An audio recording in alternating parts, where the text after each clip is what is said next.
It's story time. Everyone loves a good story with adventure and fun characters, and there's no easier way to acquire those stories than by listening to my podcast, Tales of the Virtual Worlds.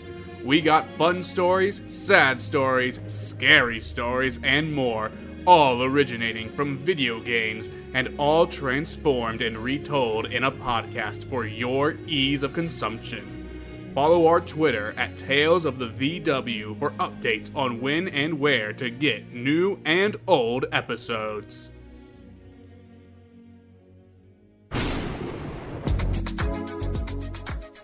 You're listening to Tales of the Virtual Worlds, where video game stories are made more accessible. I'm your host, William Beasley, and I will be your guide as we explore the stories and characters of the virtual worlds. Hi there, hello, and welcome to the final episode for this season in Tales of the Virtual Worlds. We have fully completed the game of Super Mario Party, or not Super Mario Party, that is a completely different game, Super Paper Mario. Wow, I have not had any caffeine yet today, and it is showing, but hey, we're here, and it doesn't really matter that I haven't had anything to perk me up, because today is a lot more chill, because we're done. We finished the story. So what are we even doing here? Well, we're here to talk about the game. And I got Sawyer here with me. He's a good friend of mine, and he is he is a fan of the game. He has made it known to me very well, and I mean, I love talking about this game. So when I knew I wanted to have a game or have an episode talking about this game, and so I literally first person that came to mind was Sawyer here. So you want to tell? Is there anything you want to say about yourself to introduce yourself? I'm Sawyer. I'm a nerd. I like video games. Super Paper Mario is one of my favorite video games, and I mean, like, I played it originally whenever it came out. I had some experience with it as a kid, but then eventually, over time, I grew to love it over the internet, and taking a second playthrough of it, like, actually looking at how much story there is. I'm really, really obsessed with it. I just did... when this airs, I will have done a full freaking podcast, essentially adapting its story nearly 1-to-1. So, I mean, I definitely get that. Yeah. So, this game is a bit of a black sheep in the Paper Mario franchise because it leans more into in gameplay wise, it leans more into a sort of 2D platformer, side-scroller type of feel rather than the first two Paper Mario games. And even Sticker Star, Color Splash, and Origami King after kind of went back to just like more of a 3D space RPG aspect. So how do you feel about the gameplay in this being different to the rest of the franchise? So I don't know how much of a first-hand account I've had with like Paper Mario 64 or Thousand Year Door, but like, people love those games specifically, and sure, they are probably good turn-based combat RPGs, but like, with Thousand Year Door specifically, I think a lot of the gameplay is bogged down by you travel through the level, and then you touch an enemy, and then you have, like, you lose 5 minutes of time to doing a fight, as opposed to Paper Mario, where you have more wider open levels that you can travel through. And I like that, and it gives more space to more scenery and backgrounds, and that's a big difference that Super Paper Mario has with its different chapters and how they look visually. Like, they have 4 different sceneries in Chapter 1 alone, and it's really enjoyable. Yeah, personally, I prefer it myself a lot more too, just because for me, when it comes to gameplay, I'm more a fan of platformers in general, like just baseline. I have found myself playing a lot of RPGs lately. Like I've gone back to play the old Paper Mario games and loved them. I'm really big into Fire Emblem right now as well. But at my core, I'm a platformer, and so honestly, this was probably the best way for me to get introduced to more of an RPG style of games was through Super Paper Mario, because it is, for the most part, a platformer, but then it has some RPG elements in it as well. But yeah, like you were saying, like Thousand Year Door is a great game, but I think the world building is done even better in Super Paper Mario. Like you said, like in World 1, you've got the grasslands of Lineland Road, then you have Rocky Mountain with the old town, and then you have a desert, and then a dungeon ruins, and that's all just within the first world. Yeah, it's wonderful. And for the specific gameplay style of like platformer, it mixes well with like the turn-based combat that Paper Mario did have, but also the platformer elements that the actual Mario series has. So it makes sense and has merit to exist. And it's a fun gameplay style. It makes the game fun to play through, just like people don't like it and treat it as the black sheep because that's not what the previous games were. And that's disappointing to me. Yeah. So, speaking of like the different worlds, what would you say is your favorite world of like the 8 main worlds in the game? It's really hard to say specific. Are you talking like chapter by chapter basis? Yeah, sort of like chapter 1 being, when you like going through, like I said, like the grassland to mountain to desert to ruins, and then world 2 being like the swamplands and then into the mansion. World 3 being the Bitlands, and then there's like that big ocean, and then you go into Fort Francis. So yeah, like that's what I mean when I say worlds. Do you want me to say like chapter 1 or chapter 1-2 specifically? No. So like the overall world. So like Okay. 1, 2, 1, 1. So like 1, 1, 1, 2, 1, 3, 1, 4 are all world 1. Is what I'm saying. Okay. It's hard to narrow down one specifically because I love the locales. I couldn't say the absolute answer, which a lot of people like, which is the Bitlands in Fort Francis. People love that. That is my answer for my favorite. Yeah. I can understand that. It's a wonderful chapter. That isn't my favorite, but like it's great, and how it looks visually and all the references and everything, it's great. I do. It's hard to say. I do really like the Heaven and Hell level. I think it is great. World 7. Yeah, that's a great one. I think having the underwear and the over there is really funny naming schemes. But also just like thematically, and it's really interesting to explore each in the Mario world of like, Heaven and Hell. Like this is a game where, well, technically he doesn't die because he was just transported there, but you could read it as Mario and Luigi straight up die and go to hell. Mm-hmm. And then you just have to keep going. Yeah. They get teleported. They're like Dragon Ball style after they just get exploded out of existence. And it's great. So I really like... I mean, me, personally, I love angels and stuff. So I'm obsessed with heaven. And so thus I like the over there. But I like them both specifically. And I think that it's great.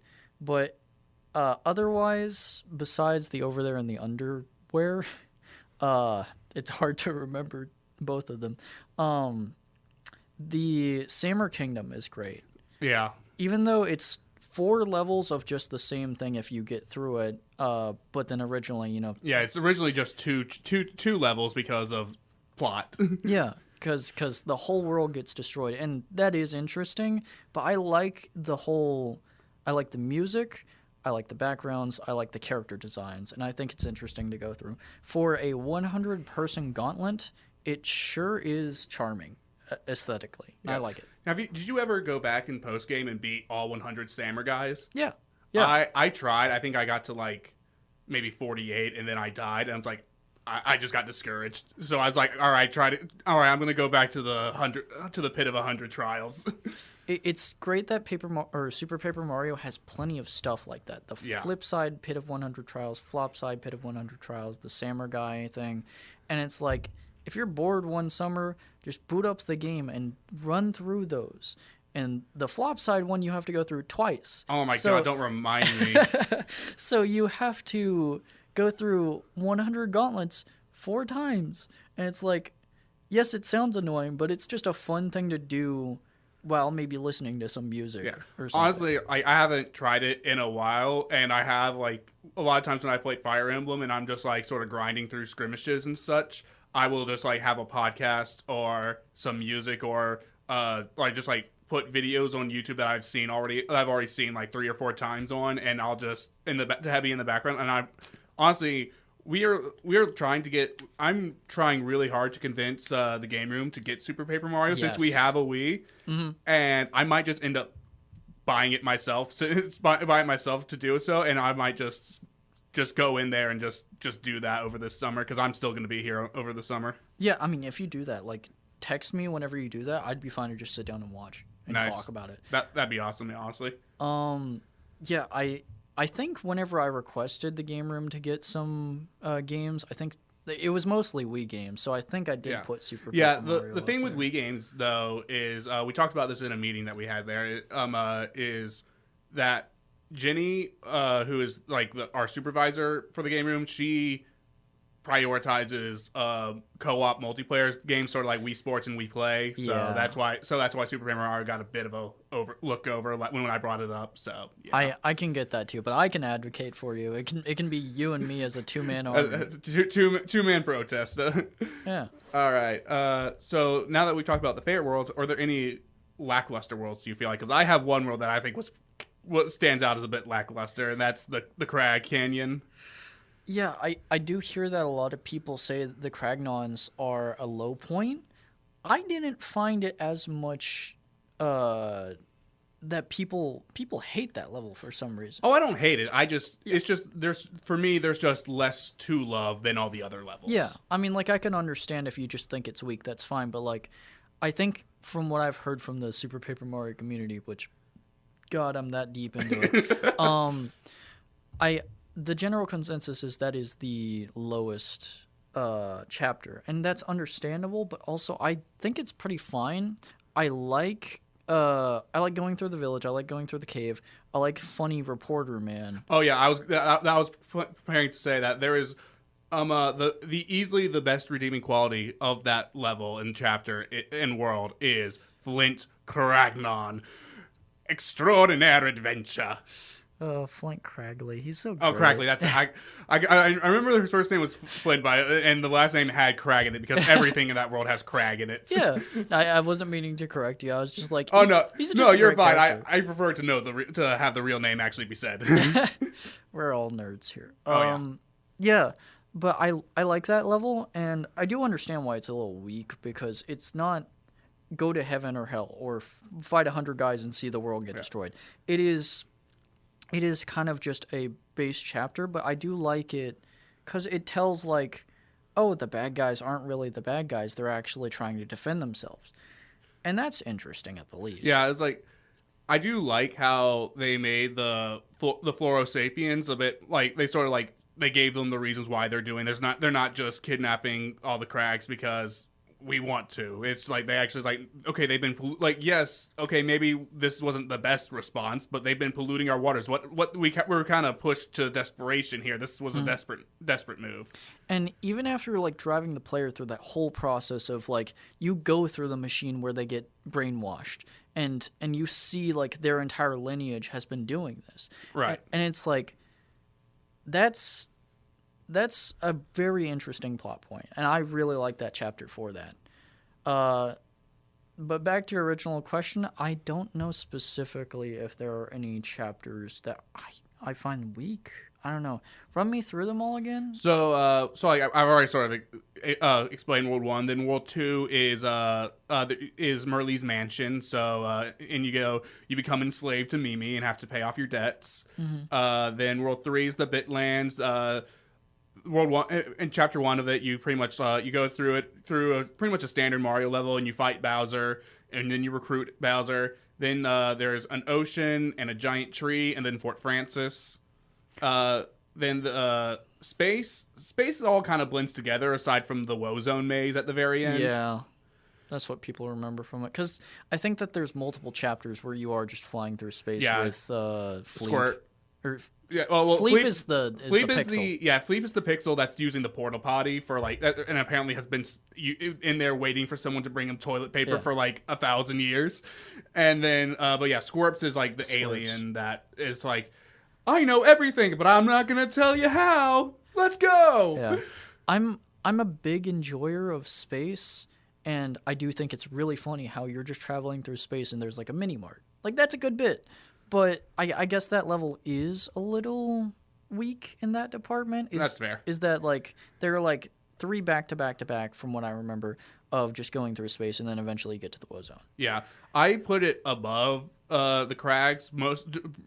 Honestly, the Woe Zone is just such a fun maze level. Oh yeah. For me to put it above there, but yeah, space is it. It's not like I said. Like this is a very strong game. I wouldn't say it's like weak or bad or anything, but those first 3 do very much blend together. Mm-hmm. And I mean, like, I tell you all the time, I love the music in Super Paper Mario. Yeah. The space music, like, it doesn't even get too annoying to me. It's like if I have to go through 3 levels of the same thing, at least I'm listening to the grand major music. That's true. Yeah, the space music is really great. I think my favorite world theme though is probably World 8, Castle Black, but that's also like in game. It's supposed to be super good, so you know. Yeah, I can get that.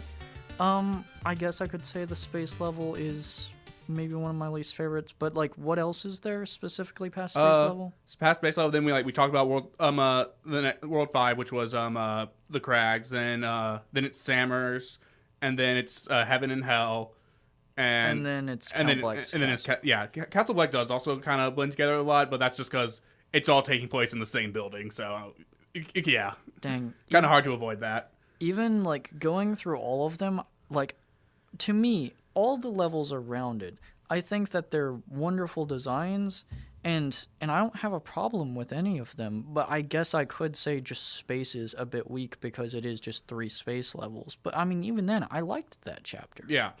And plus, I mean, it's the introduction to the mysterious masked man. Oh yeah, we love Mr. L. Yeah. And his boss fight in the Woe Zone is, like, that's wonderful. That's fun. Oh yeah, and like you couldn't have that boss fight anywhere other than outer space. Or maybe you could. I guess you could technically have done it underwater, but it wouldn't have been as interesting. Yeah, it's great. Speaking of Mr. L, who do you think is behind that mask? Because personally, I've always felt like, you know, Peach and Bowser both think they've seen him before. And so I think it's a character that is actually in the game. Like we see him once in the game earlier, and then we see him as Mr. L. I think it's Toad. He did. You know, people complain about Paper Mario all the time having too many Toads. Why would they put Toad in there if it is just the one Toad at the beginning of the game and no one else? Exactly. It's like he has a reason for being there. They wouldn't just put him in the game. I think that's what they're hinting at. That makes sense. I get where you're coming from there. It could possibly be Toad. They could do something funny, and Nintendo could have made a Waluigi. I have seen a lot of people theorizing that Mr. L was Waluigi. Yeah. Like somewhere Waluigi, like the whole like time distortion realities being destroyed, and then Waluigi just gets flipped into Flipside and then gets kidnapped by Dimentio. That'd be wonderful. I don't know. It could be between those two, or just whatever else there could be. I mean, like... it could be a Paper Mario original character that Intelligent System just has yet to fully flesh out. Yeah, maybe it's Breadboard. That's probably right, yeah. Or maybe Dimentio cloned Mario or something and then turned him evil. We already have Shadow Mario in the pits. Oh yeah, Shadow. Oh yeah, Shadow. Mm-hmm. Oh well. Yeah. So what's a story beat from this game where like you got to it and you're like, okay, this is like one of the best stories I've ever experienced. Oh gee, I'm trying to. That's making me think like, what did I fall in love with this game specifically? For me personally, I feel like I was already really into it, but like the thing that sort of like made me like stand back and just be like, whoa, was when you re-enter Sammer's Kingdom after it's been destroyed, and it's just that blank white canvas with just like hints of rubble here and there, but for the most part, Sammer's Kingdom has not only been destroyed, but it's been erased. Yes, exactly. Like that has been a tone shift throughout the entire game. You're just going through normal platforming levels and you're going about the game as normal. You think you're just playing a normal video game platformer. And then you get to a level that is completely flat, completely desolate, and has like the howling wind music in the background. And it is to show this isn't just a normal Mario platformer. This is actual consequences. This is relating to the story, and that is a wonderful design choice. I do get that, and that is a big, like, part that sets it from. I forgot specifically what you asked me, but it is what sets it apart. Yeah, just sort of from like other what's like games. a story beat that was like really big for you and like sort of hit you. But otherwise, some other stuff I could say is, Tippy and Count Bleck at the end, like they're finding each other again. Tippy is realizing that she was Timpani, and Count Bleck is realizing that the person he was in love with all this time has been right in front of him, his enemy, and that there is a chance of them reuniting. That story going on in the background and that you only get hints at completing each chapter, that's something unique. That's not really like, yes, Mario has done unique narratives like that which have somewhat tugged at heartstrings, but that is a unique relationship that is being told off screen but also given hints to as you play the game, and that's way interesting. And I really like how they didn't like wait until all the memories were done to sort of essentially reveal that Tippy was Timpani and Bleck was Blumiere. Like they really start hinting at it around the halfway through the game, and by the time the final memory comes along again, Blumiere transforms into Bleck. You already know at that point, and I really like that sort of how they sort of lay the breadcrumbs. So you're never like being like, ooh, who is this? Who is that? You just sort of there's just sort of moments where certain things click. I do love it, but whenever you get to the final part, doesn't he like it shows the breadcrumb memory, right? And then he transforms into Bleck, but he literally says "Bwahaha Bleck," Yeah, and it's like that's pretty on the nose. Yeah, but well, I mean, literally in the final memory, like the last two memories, Timpani isn't even in there. Like in the second to last one, he's like confronting his father about like okay, she's gone. I know this was your doing. He's like, you'll thank me later, son. Our kind and humans must never mix and all that stuff. And then the very final one, he just straight up takes the Dark Prognosticus, opens it, is like, I am no longer Blumiere. I am now Bleck. It's so funny. Like you get like dotted and. I mean, Bleck isn't supposed to be like a comical character. No, he's supposed to be tracked. Like, there's so many things where like he literally, he'll say something that's like a comic book villain thing to say. It's just like these like there's no hope for saving these worlds, and then it'll like fade to black, but it'll still sort of be in the scene, and then it'll just pop to just like there's no hope of like quelling the tempest in my heart. It's like, holy shit, what?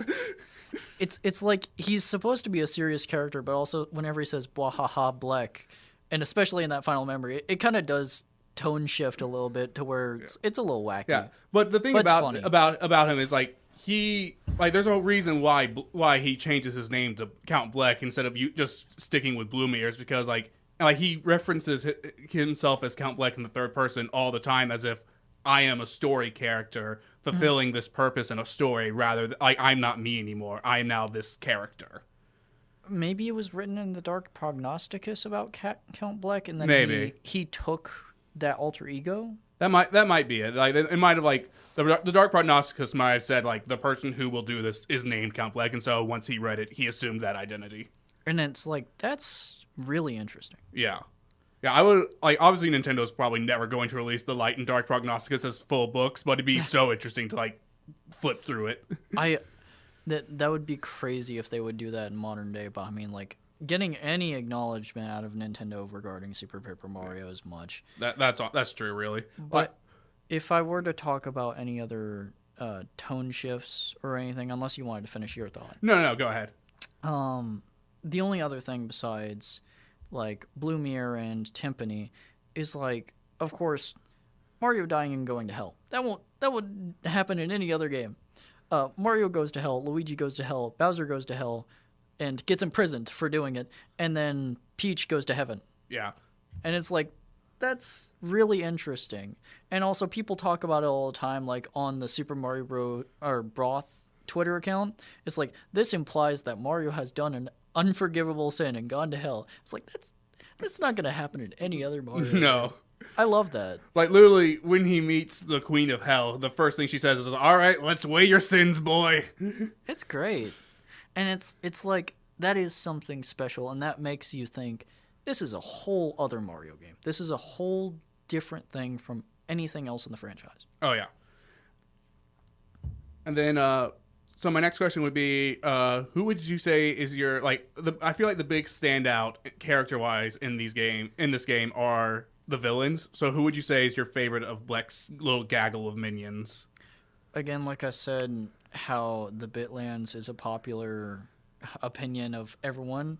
Dimentio. Everyone loves Dimentio, and it's like, that's completely fair, and I love him too. But like, I love all of them. I think they're funny. I think Ochunks needed more screen time. Oh, definitely. Ochunks needed the great hero Chunks needed to really show how chunky he was. He's so good. He's such a funny little character to outweigh like all these serious villains and Mimi. And it's like, he's just a comical guy. He's kind of there to just be there. Yeah. And then also he farts in his boss battle. And it's like, they just design him like that. He flies by farting. That's just so hilarious. Yeah. He's just a wacky little Paper Mario character. And like I don't know if he's my favorite character, but like I just think he's funny. I think he's so interesting how they designed him to be a comical but also fit alongside these thought-provoking villains who are probably some of the most fleshed out villains in any Mario game. Yeah. Mimi is interesting. I wish that they would go more into the background of like, she's a machine? Apparently she has gears inside of her? It's like, what's the deal with that? I think she was like this, I think from what I remember, I think she was like sort of like, she was experimented on a lot in her youth. And like that's why like her true form is like that monstrous spider creature. Mm-hmm. But then like Bleck gave her shape-shifting powers, and so she could be the cute little girl that she either was in her youth or always wanted to be. Mm. And then that's obviously where her loyalty to him comes from. Is he gave her the opportunity to be something better, and she wants to destroy the people who experimented on her. And so it's like, oh, destroy all words? Great, the world sucks. Yeah, I've never like I love Super Paper Mario all the time, and I watch a lot of video essays on YouTube. So like I've seen like probably 10 video essays about Super Paper Mario, even though I know everything about this game basically. They keep referencing the bartenders in each flip side and flop side and how they have a bunch of lore dumps and stuff. But I've never actually gone back and seen those. So it might be explained there that Mimi is a machine or how her shape-shifting powers work because she's a machine. I don't know. And it's interesting.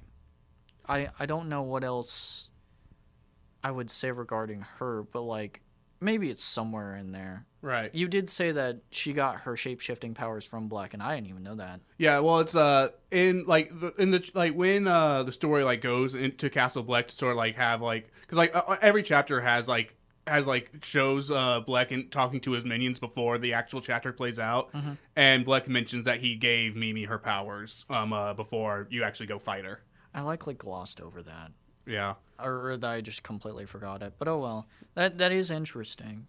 And yeah. It's like I like Mimi and I like Ochunks. Nastasia is interesting. Nastasia, she is my favorite, and I would love to go into depth about her. But I mean, you and I could probably talk about this game for hours. But it's about 28 minutes. I like to keep these episodes close around between 25 and 30. So I think I'm gonna have to go ahead and call it there. These have been our thoughts on Super Paper Mario, and like I said, we could go on forever talking about this game. It is such a great game, and I hope that if you're listening to this episode, I hope that means that you listened to all the other episodes and you got to experience the story through my own little lens. And so I hope that you enjoy all these characters and the plot lines of the game as well. But until next time, I'm William Beasley, and this has been Tales of the Virtual Worlds. Thanks for listening.